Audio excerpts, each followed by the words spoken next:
Europe Soir. De uma forma fraquejar, não. For all Americans. Если да, le istituzioni.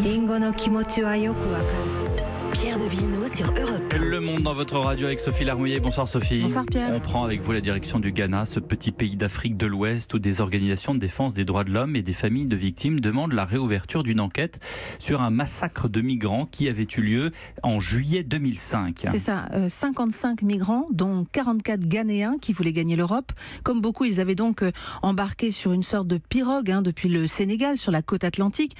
Et puis un moteur sans essence, l'embarcation qui dérive, les voilà plus au sud sur une plage de Gambie et c'est là qu'ils sont arrêtés. 8 corps sont retrouvés sur le sable le lendemain, les autres disparaissent. Après une semaine de détention, on ne les retrouvera jamais. Est-ce qu'on sait qui les a tués et pourquoi ? Alors justement, les ONG aujourd'hui, Human Rights Watch et l'organisation Swiss Trial International affirment avoir des preuves que le massacre de ces migrants a été commandité par le président de l'époque de la Gambie, Yahya Jammeh, qui avait pris le pouvoir par la force en 1994 et l'a gardé 22 ans, notamment en semant la terreur avec sa milice personnelle, les Junglers.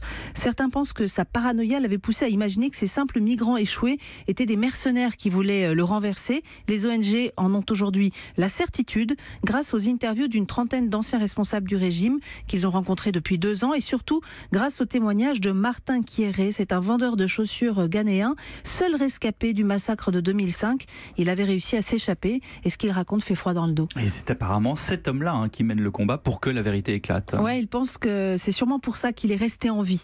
C'est un témoin clé. De retour au Ghana, il a cherché les familles de ses co-détenus assassinés. Il en a retrouvé 25. Un avocat américain les aide dans leur combat, Reed Brody de Human Rights Watch. C'est lui qui avait déjà conseillé les victimes du Tchadien Hissène Habré, qu'ils ont réussi à envoyer derrière les barreaux à perpétuité. Cette fois, l'ex-président Yahya Jammeh est exilé en Guinée équatoriale. Les familles de victimes demandent qu'il soit extradé et poursuivi en justice. Si les autorités ghanéennes acceptaient d'ouvrir cette enquête, des centaines d'autres victimes pourraient bien à leur tour demander justice, cette fois en Gambie, des victimes directes du régime Jammeh. Demande d'ouverture de cette enquête presque 13 ans après ce massacre de masse. Merci Sophie. On part en Malaisie maintenant pour une autre histoire. Le chef de l'opposition, Anwar Ibrahim, vient de sortir de prison, gracié par le roi. Bonsoir Carole Izou. Bonsoir. Vous êtes basée à Bangkok, correspondante dans cette région d'Asie du Sud-Est pour Europe 1. Si cet opposant a pu sortir aujourd'hui, c'est que la Malaisie est en pleine révolution. Racontez-nous. Oui, Anwar Ibrahim purgeait une peine pour sodomie. C'est un chef d'accusation grave dans ce pays conservateur, souvent utilisé pour réduire au silence les opposants politiques. Or, il y a quelques jours, sa coalition a remporté une victoire historique lors des élections. Anwar est un ancien vice-premier ministre qui s'était retourné contre son ancien parti au pouvoir. Pour cette rébellion, il a payé le prix fort, 9 ans de prison pour homosexualité. Aujourd'hui, il est appelé à diriger le nouveau gouvernement et c'est historique dans la mesure où c'est la première fois en 61 ans qu'il y a une alternance en Malaisie. 61 ans, un événement dont on n'a pas ou presque pas entendu parler ici. Finalement, ici, on sait très peu de choses sur la Malaisie. Et pourtant, c'est un des pôles économiques de l'Asie du Sud-Est, au carrefour entre les cultures musulmanes, chinoises, indiennes, mais plombé par des tensions entre communautés et des lois raciales inéquitables. Et c'est comme ça justement que jusqu'ici, le parti gouvernemental se maintenait au pouvoir en affichant un favoritisme inconditionnel pour cet électorat musulman majoritaire. Mais cette fois-ci, ça n'a pas suffi, Carole. Le gouvernement a été rattrapé par la corruption.